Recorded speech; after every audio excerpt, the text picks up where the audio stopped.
Ako si Technical Sergeant Cortez, assigned ang Armored Division.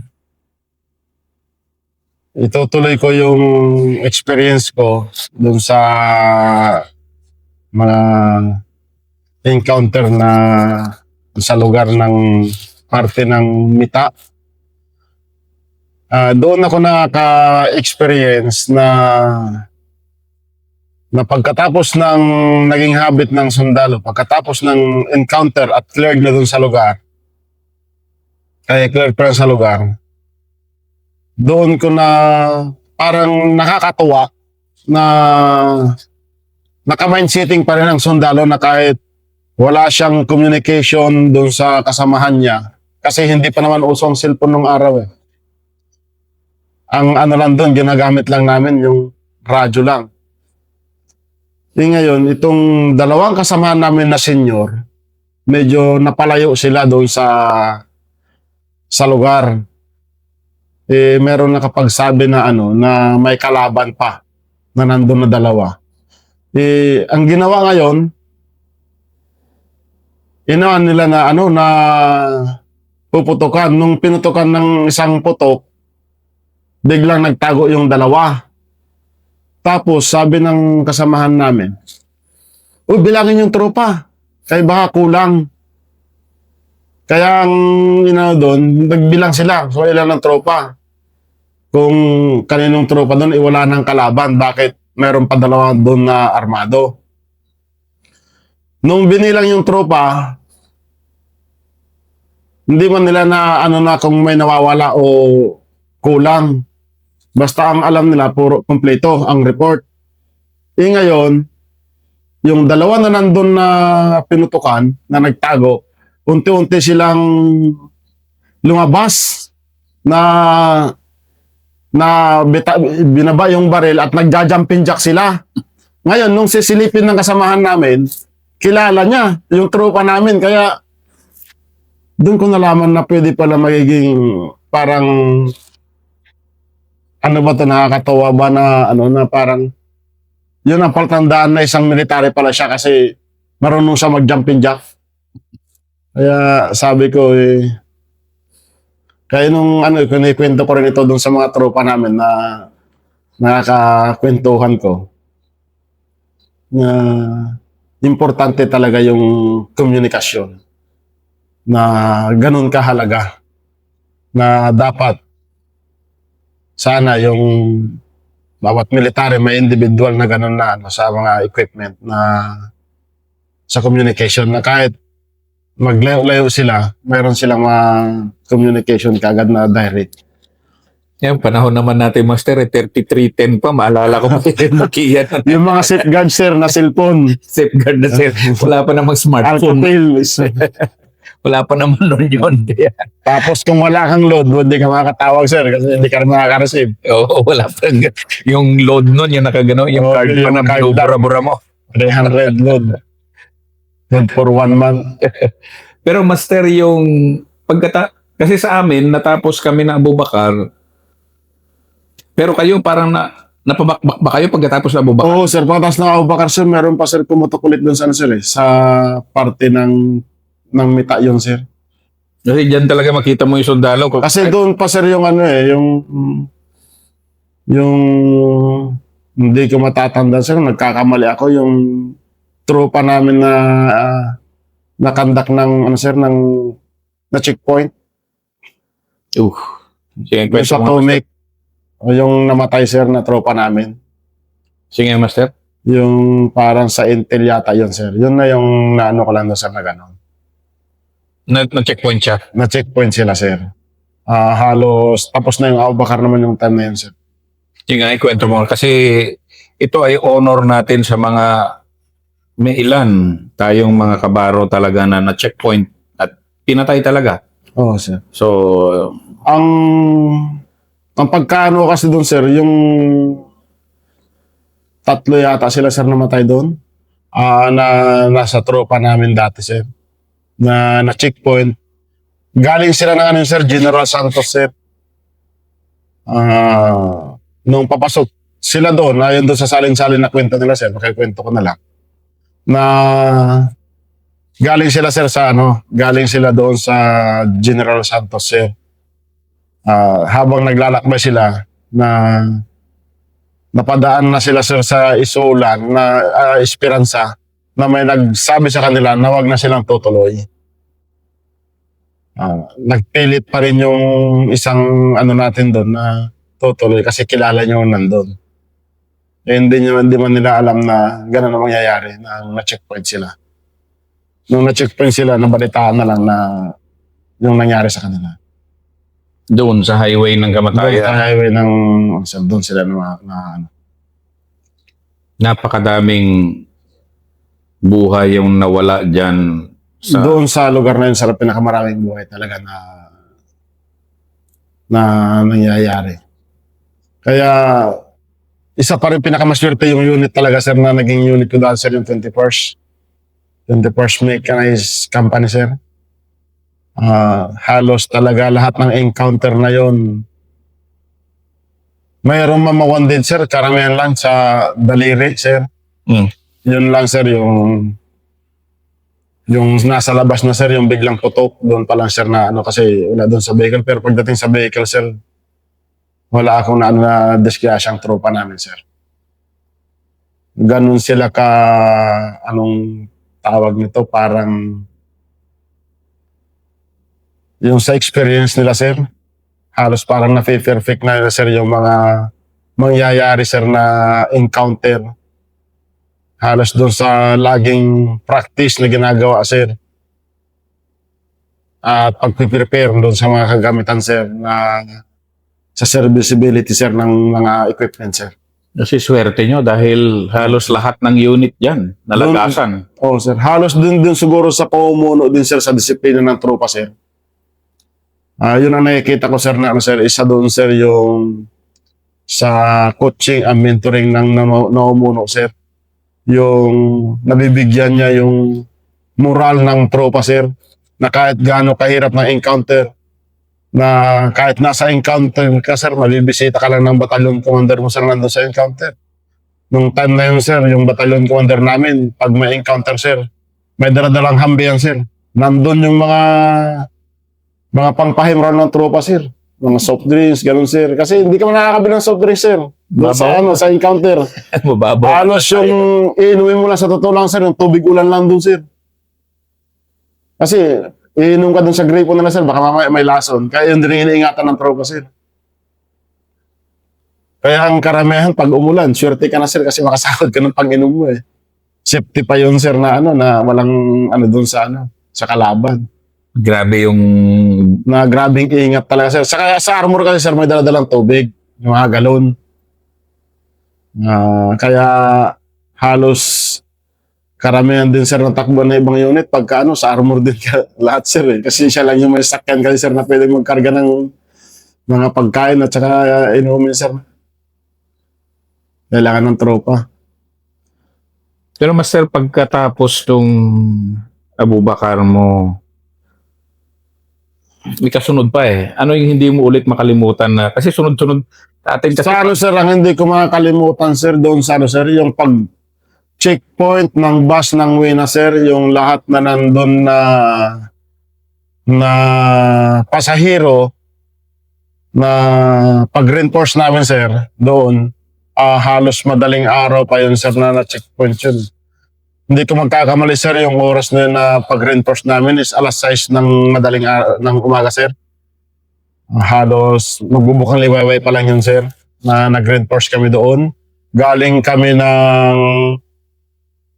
kami ng Pigkalagan yun sir. Papunta kami doon sa lugar na yun sir na doon sa pinag-anoan ng bus. Doon sa area ng pikit na yan sir, North Cotabato. So may Wina bus. Halos yung una sir, yun pala yung checkpoint ng yung bus muna sir na natatandaan ko yun para may namatay yata na isang sundalo doon na nakasakay. Tapos naulit-ulit yun sir. Doon pa rin sa lugar na yon nung nakadish na ako doon sa 40 IB na nandun sa Pikit North Cotabato sir. Ba't ang daming... Halos Parang 2 beses sir na nangyari yun, yung sa way na bus doon sa na checkpoint. Yun naman sir yung kwento ng mga nandun na naabutan namin nung nag-reinforce kami doon sir. Kasama namin yung 40 IB doon sir, kasi area nila yon. Halos kasi sila kasi nandun sa ground kaagad kayo sir, nagsakdolo doon nung clear na namin sir doon sa lugar. Pero nung bago namin maklear sir, grabe yung patak ng RPG rin sir. Kaya swerte pa rin ako sir na ako yung driver nung time na yun sir, doon sa Simba sir na yung alien. Kaya sabi ko swerte ako sir na nanggaling pa sir sa TCP namin sir yung tawag na tatamaan ng RPG yung alien.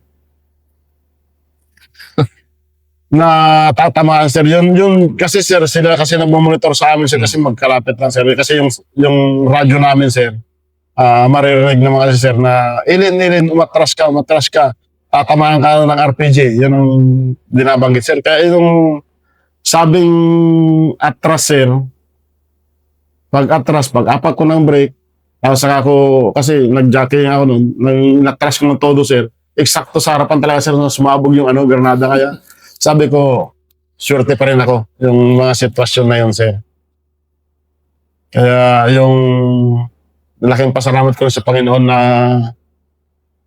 wala nangyari sa akin nung mga panahon na yun. At lagi lang dinadasal ko, ikaw na bahala Panginoon sa akin. Yun lang laging dinadasal ko pagka sa encounter. Kasi Master, very senior NCO ka na nababad ka talaga sa ganyan na gulo Na tuloy-tuloy. Tuloy-tuloy. Sir. Kasi yung time kasi na yun sir, yung halos all of war ba yun, yung panahon ni Iraq po sir yun. Hanggang naging panahon ni Pangulong Gloria sir, doon naman sa Bulyok Complex na yun sir, yung una panahon ni Gloria sir, hanggang sa sir, bumalik pa kami ng Buldon yun sir, yung time ni Gloria po sir. Sige nga. So, pero sa Buldon sir, wala na ganong encounter na nun sir, kasi nakilad na kasi yung Aubakar sir. Kaya halos ang karamihan na lang encounter sir is yung papunta na dito sa pikit na lang sir, ang nagko-concentrate sir na nandyan sir. Kasi yung Bulyok, doon naman tumakbo yung grupo ni na Salamat pagkatapos ng Abubakar. Kaya sinundan natin doon. Kaya yun, sunod-sunod na naman doon. Yun ang sunod-sunod sir, medyo doon sa Bulyok na naman sir. Yun na sir yung wild na sir, yung nandun ako sa wild na sir na naging from assistant squad leader to gunner, from gunner to naging driver na ako nun sir. So driver ka na nitong Bulyok? Oo sir, sa wheeled Bulyok, vehicle? Sir. Wheeled vehicle sir. Sige nga Master, ano ba yung Bulyok? Anong terrain ng Bulyok? Ang Bulyok sir is dito halos sila ng tabi kasi ng Rajamuda yan sir, yung doon.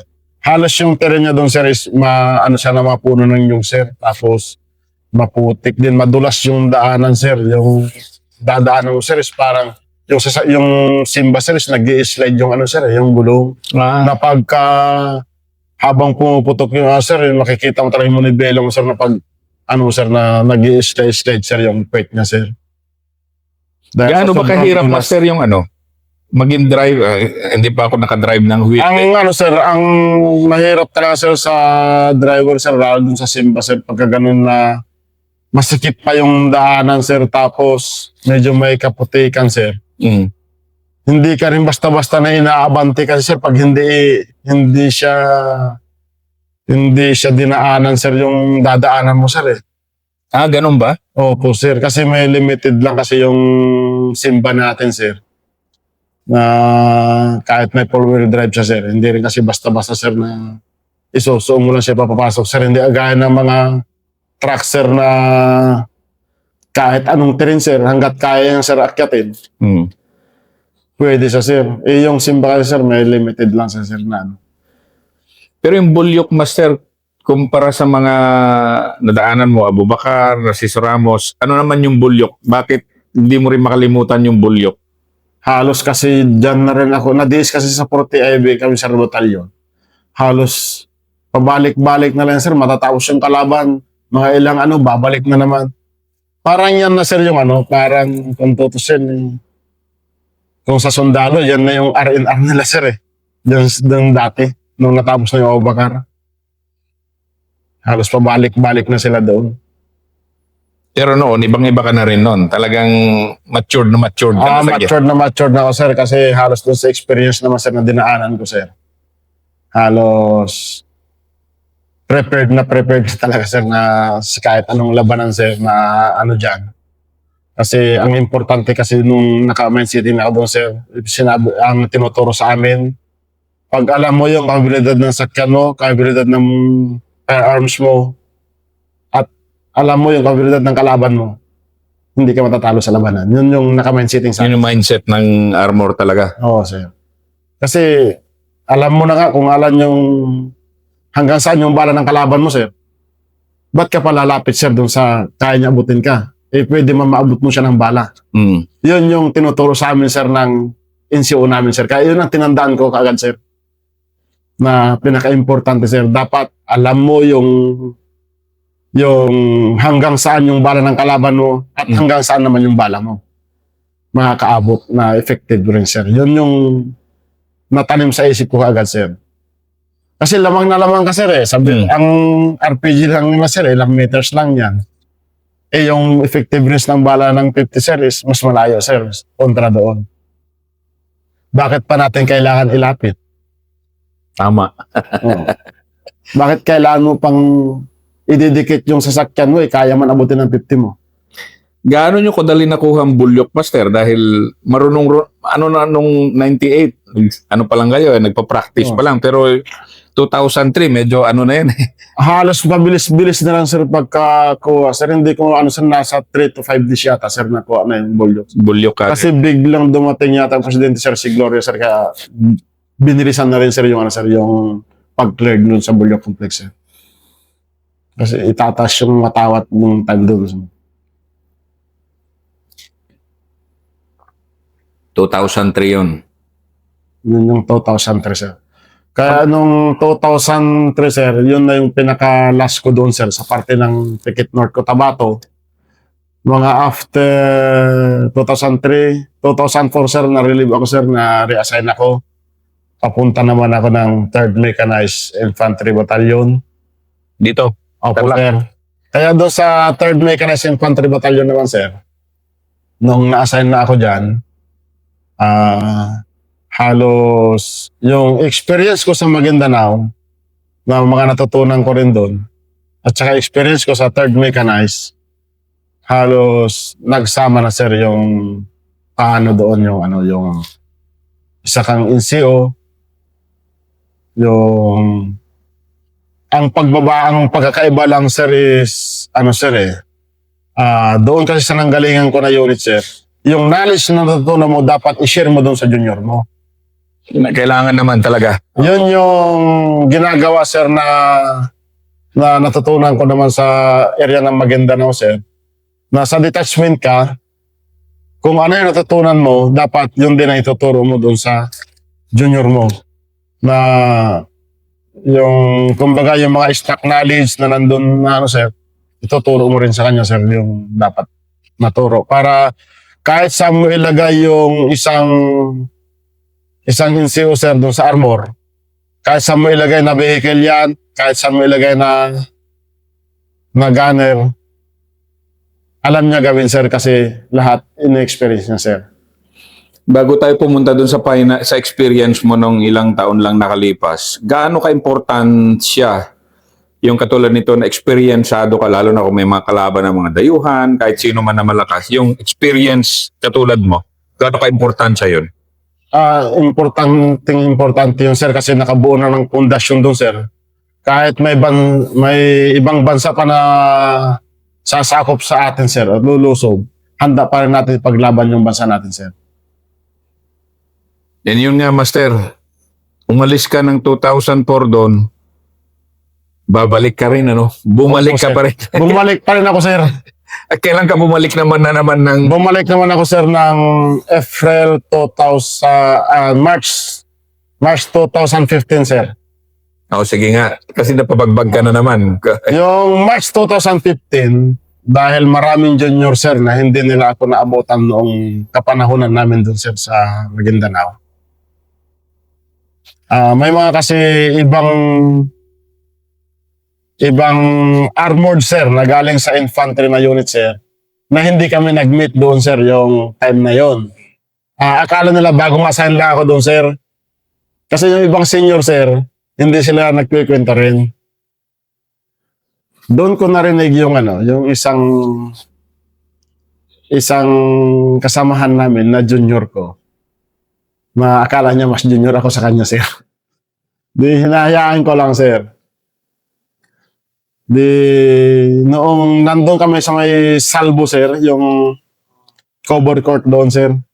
Ikwento mo nga bakit napaka-special nitong salvo at bakit pabalik-balik tong salvo na to. Yan ang Okay. CSPNS box, di ba? Kaya nga, sir. Oh. Di, sabi ko, noon doon, sir, pagbalik ko doon, kasi nag-volunteer din kasi ako doon, sir, pa-assign doon, sir. Kasi halos ang doon sa third week kasi, sir, halos na rin ako dyan, sir, sa experience na, sir. Kaya parang pakiramdam ko, parang gusto ko bumalik yata sana. Ayun, bumalik ako, sir.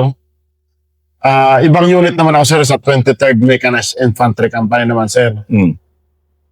Nung bumalik ako doon, noong 2015, sir, ang sir, linagay kagad ako, sir, na na ginawa akong squad leader ngayon, sir. Mm. Na dapat magiging platoon sergeant ako. Kaya lang, mayroon akong senior kasi na nandun, sir, na mas senior sa akin. Kasi dalawang vehicle kasi na nandun, sir. Hindi ko rin, sir, yung mga nandun, mga gunner at saka driver. Hindi parang, ang ginaano ko lang doon, sir, is na hindi ako nakikialam doon sa kung ano yung designation nila o ano. Kasi bagong salpak na ako doon, sir. Ngayon, ang sinabi sa akin ng first sergeant ko, sabi niya, ikaw na lang doon, squad leader doon sa sa Dato Salibo. Doon kami sa Dato Salibo ngayon, sir. Ako yung doon sa Dato Salibo. Ang namin doon, sir, is dahil doon sa sir, is blocking force kami, sir. Doon sa mga nag-operate doon sa clearing doon sa Mama sa Pano, sir, dati doon. Katapos lang nun. Katapos lang, sir. Kaya nandun kami na, sir, noon. Mga nasa April yata, sir, buwan nun. Hindi ko magkamali, 15 or 16 ng April, sir. Yun, sir, doon ko na-experience ulit, sir, yung dating experience ko na yung time na yon, yung magkahagat dilim ng tapos namin, sir, yung kakain na kami, sir, kumakain. Mm. Biglang sunod-sunod na na putok ng granada. Yung pagkaputok pa lang, sir, ng granada, 3 beses kagad, sir, yun, sir, Kaya pagtingin ko, pakiramdam ko, yung pagkatapos ng putok, biglang uminit na yung sir, yung may parang pumapatak na na tubig na umaagos doon sa kamay ko. Mm. Kaya nung pag-akyat ko doon sa vehicle, sa simbat, ikakas ako, sir. Nako, lumalabas yung dugo, mainit. Nakita ko, sir, doon ako nakita na naranasan ko rin na wounded, sir. First time mo yun. First time, sir. Staff sergeant ka na nun. Staff sergeant ako nung time na yun, sir. Kaya first time ko na, sir, na nasubukan ko na wounded. Pero Sa dami ng dinaanan mo. sa dami-daming dinaran ko, sir, doon pala ako na wounded na yun pala yung pakiramdam. Na parang ang gusto ko nun, sir, na mag-return fire nung time na yon. Hindi ko makapa-return fire kasi halos dumudugo yung yung kamay ko, kaya nawala yung return fire ko, sir, na pag-return fire. Halos nakadalawang putok lang, sir, dahil sa ng sugat ko, sir. Kasi sa isang sundalo, mga 40 plus ka na nun. Pala ako, sir, nasa 39 years old, sir. Noon, nung panahon Opo, na yon. sir. O di halos mag-40 na. Opo, sir. Pero tingnan mo, medyo may edad ka na nun. Yes, sir. Ano pa rin? Pero doon ko na-experience, sir, na na ganun pala pag hospital. Halos, pag nasa hospital ako pala sa ward, halos yun ang tinatawag nilang heroes ward. Bakit Pag mga wounded, sir, mga wounded. Kasi doon din kami inawardan, sir, na mga ng sa wounded medal, sir. Kaya Heroes Award yun. Sa Bilo na? Hindi, sir, sa 6ID po yun, sir. Ano bang 6ID feeling, po siya. ano bang feeling ng, siyempre, staff sergeant ka na, Oo. first time mong makatanggap ng wounded personnel medal. Kasi Oo, sa sir. military, ina-awardan yung nawuwounded eh. Opo, sir. Anong feeling nun? Ang pakiramdam ko, sir, uy, sabi ko, hero na ako, ah. Kasi naman, Ano ba? yung kalahati ng serbisyo, naibigay mo na, wounded ka na. Pero yung ganun na wounded, sir, hindi pa rin ako nawala ng pag-asa noon. Bumalik pa rin kami doon, sir. Doon sa katabi naman, tinatawag nila doon sa amin na Taliban. Taliban kasi yung code na ginagamit namin doon, sir, sa tabi ng Dato Salibo. Yun naman, sir, naka-experience ako na hinaras kami, sir, na 2 beses na magdamag, sir. No? Lupit naman. Oo, sir. Laking pasalamat ko rin doon, sir, yung pagkaharas doon na yung kahit na wounded na ako noon, na doon pa rin na na ang sarap ng pakiramdam na pagkatapos ng putukan is wala nangyari sa'yo. Kaya doon ko na-experience, sir, yung mga ganon na kahit harassing ka man nawang ganon na magdamag, hindi ka nawawalan ng pag-asa na alam mo naman na ang lang sa'yo, fire support mo lang yung nahabot sa'yo. Pero magbalikan natin yung kwento mo, Master, na yung hero na pala ako. Oo, sir. Kasi, di ba, sa atin, kuminsan, nagsusundalo ka, wala ka namang kabalak-balak na maging bayani. Hindi naman Oo, yan, di ba? Yes, sir. Parang trabaho lang natin, normal lang. Pero, nung namundag ka, doon mo palang na-realize na, uy, hero na pala ako. Dahil, Kasi yung first time ko makano ng award na ganun, sir, nung sa wounded. Kasi sabi ko, doon mo lang na-realize. hero pala ako nung wounded. Ganito pala yun, sabi yung experience. Kasi, sir, first time ko yung ganun na, pangalawang time na yun, sir, kasi dati, sir, yung unang encounter kasi, sir, is nabigyan ako ng award dati yun, sir. Kaya, sabi ko, nung nabigyan ako ng sir, hero pala ako, ah. Kaya tawanan kami dun sa award, sir, nagtatawanan kami dun, sir. Ganun pala yun, yung pag na-wounded ka. Hindi kasi sa atin, hindi naman tayo pumasok magsundalo para maging bayani. Opo, sir. Pero may mga pagkakataong kasi gano'n na inaano sa'yo na ako nga, bayani ka pala. Oo. Na wala man tayong kabalak-balak eh. Wala, Na, sir. Tsaka sir, ang namin, sir, is 14 kami doon, sir, na nandun. 2 vehicle kami doon, sir. Halos 12 kami, 12, sir, ang wounded sa amin. 2 lang yung hindi na wounded, sir. Grabe na harassment yan ah. Oo, sir. Yun yung sabay-sabay kasi yung granada, sir, na nahagis doon sa amin, sir. Doon sa pinagkakainan namin nung time na yun, sir. Kaya yung 2, sir, swerte pa rin yung 2, sir, na kasama namin. Pero balik na naman tayo dun sa sabi mo, Master, kanina, unang-unang episode mo na kung oras mo, Yun talaga, sir. Pag oras mo, yun talaga, Oras sir. mo. Oo. bumalik din dyan sa ano mo na yan. Oo, sir. Kaya doon ko nalaman, sir, nung wounded ako, ibig sabihin, hindi ko pa oras. Yun ang ko, sir, kaya nagpapasalamat pa rin ako sa Panginoon, sir, lagi, sir, na bago man bago matulog o sir, basta ang dinadasal ko na lang, sir, ikaw na bahala sa akin, Panginoon. Yun na lang lagi dinadasal ko, sir. And Master, isa ka sa mga pinaka-respetado dito, pinaka-experience dito sa Armor Division at pinaka-senior na actually ikaw yung most senior na na-interview ko na daming karanasan ba. Yes. Ngayon matagal ka pa sa serbisyo. Ilang taon ka pa bago mag-retire eh. Sir, kung sa sir, ibibigay ng Panginoon, sir, ang retirement ko pa, sir, is 2035 pa, sir. Tagal pa, 10 years pa. Yes, sir. Yung spirit mo ngayon na warrior, paano mo pinapasa sa mga bata ngayon yan na sumusunod sa'yo? Ang inaano ko man lang, sir, kasi nandito naman kasi ako doon sa division na, sir. Kahit na. Ang Ano talaga sinasabi yan? ko lang sa kanila, sir, importante. Kahit pa sa ayaw at gusto ng isip mo, sumunod ka pa rin sa senior mo. Kasi isang tradisyon kasi natin yun na irespeto mo yung senior mo, irespeto mo yung kasamahan mo. Kahit ano mangyari ang pagdating ng labanan, siya pa rin ang magliligtas sa'yo. Yun pa rin yung binabanggit ko, sir.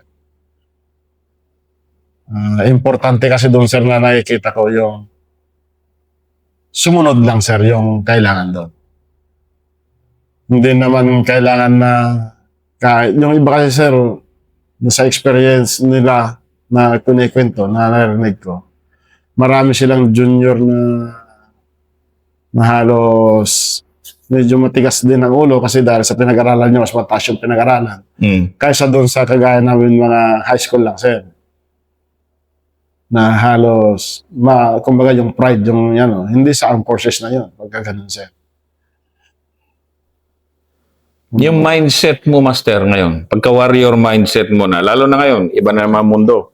Andito yung mga bagong tangke. Yes. Ngayon, para sa panlaban sa dayuhan, pero hindi pa rin naman tapos na tapos tong laban natin sa mga yung mindset mo na, kumpara mo yung mindset mo nung 1998, nung private ka sa unang encounter mo, tsaka ngayon, yung pagka-warrior mindset, Yes. anong diferensya nung dalawa ngayon? O magkapareho pa rin? Ang hindi magkapareho, sir, lalong mas maano ngayon, sir, yung sa mindsetting kasi, sir, mas high-tech na konti natin yung mga armaments natin, sir. Kaya mas tiwala ako, sir, na kayang-kaya natin ipagtanggol yung bansa natin, sir. Thank you, Master Randy. Yes.